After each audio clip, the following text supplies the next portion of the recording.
کربلا والوں نے اپنی شناخت و معرفت کو کہاں پہ بتایا؟ جناب مسلم ابن اوسجہ ہیں، روح جسم سے نکلنے والی ہے. جناب حبیب ابن مظاہر سرخانے آئے میں ہیں. ابھی پوچھتے کیا کہ مسلم اگر مجھے زندہ رہنا ہوتا تو میں آپ سے کہتا کہ کوئی وصیت فرمائیے.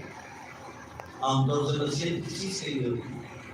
آخری ٹائم ہے، جو کچھ تھا وہ یہ قربان کر چکے، اب تو ان کے پاس کچھ ہے نہیں کہ جو قربان کرنے کے لیے باقی ہو. یہ ہے معرفت کی آخری منزل. یعنی حق ولی زمان کا زیادہ ہے، جان میری چھوٹی ہے. عظمت بہت بڑی ہے، ہمارا جان ایک ہے، لیکن لہذا عظمت کے مقابل میں ہمیشہ احساس شرمندگی ہے. وگرنہ جناب زینب کا اللہ کی بارگاہ میں ہاتھوں کو بلند کر کے یہ کہنا کہ اے میرے پروردگار ہم اہل بیت سے ادنا سی قربانی کو قبول کر لے. ارے تاریخ بشریت میں اس سے بڑی کوئی قربانی نہیں، لیکن زینب کی نگاہ جمال خداوندی کو دیکھ رہی ہے. ما رأیتہ الا جمیلا، حسن کے کچھ دیکھا ہی نہیں ہے، لہذا حسن و کمال مطلق کے مقابل میں اپنی قربانی کو ادنا سی بتا رہی ہے. ما رأیتہ الا جمیلا.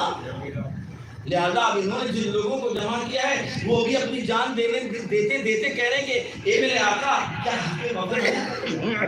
لہذا امام فرماتے ہیں ہاں ناؤ انت امامی فی الجنہ، اب جنت میں تم آگے ہوگے. ارے مالک ہیں صحیح لیکن تم ہمارے مہمان ہو، پہلے تم کو اندر بھیجیں گے.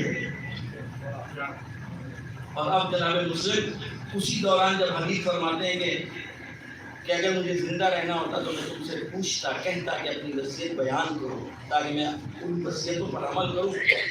مسلم نے اشارہ کر کے کہا اسی کا بہادر، ہاں وصیت ہے، وصیت ہے. میرے حوصلے بڑے ہیں اپنے امام کے لیے. اے حبیب جب تک زندہ رہنا میرے آقا کا ساتھ نہ چھوڑنا، یہ میری ہے وصیت. اب آپ بتائیے یہ ہے حقیقی اسلام؟ اس گروہ کی طرف آپ اشارہ کر دیں کہ یہ سب کے سب مسلمان ہیں. یہ گروہ ہے کہ جنہوں نے حقیقت اسلام کو سمجھا. لہذا وہ 13 سال کے بچے کی جب نوبت آتی ہے تو اس سے جب پوچھا جاتا ہے بتاؤ موت کا مزہ کیا ہے، تو وہ بھی فرماتا ہے الموت عندی احلی من العسل. وہ موت جو رائے حلق میں آ جائے وہ شہد سے زیادہ شیرین ہے. یہ ہے حقیقی اسلام کا چہرہ. فخر و افتخار سے کہہ سکیں کہ یہ ہے اسلام کے ماننے والے کہ جنہوں نے اپنی جانوں کو دینے کے بعد بھی کہا کہ بہت کم سی چھوٹی سی قربانی. الموت عندی احلی من العسل.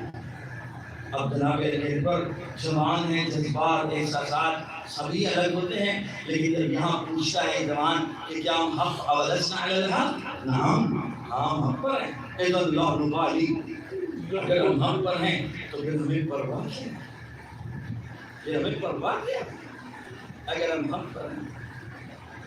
اور جب یہ منزل آ جاتی ہے صلی اللہ علیہ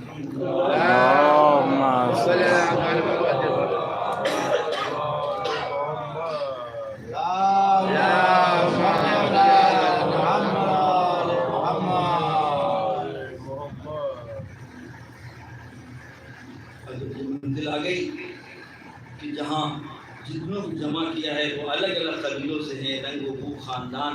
کوئی نہیں کہہ سکتا بھائی یہ تو بنی ہاشم تھے، ان کا خون تھا، آغوش رسالت تھی، علی ابن ابی طالب کے سائے میں پلے تھے، لہذا یہ ایسے کا نہیں.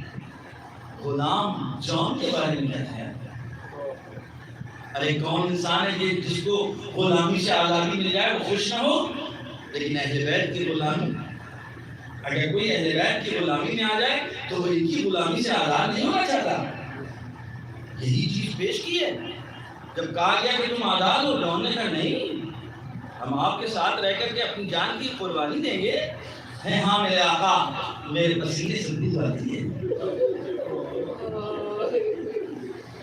میں سیاہ ہوں، کالا ہوں، لیکن کیا مجھے یہ سعادت نہیں ملے گی کہ آپ کی ہمراہی میں آپ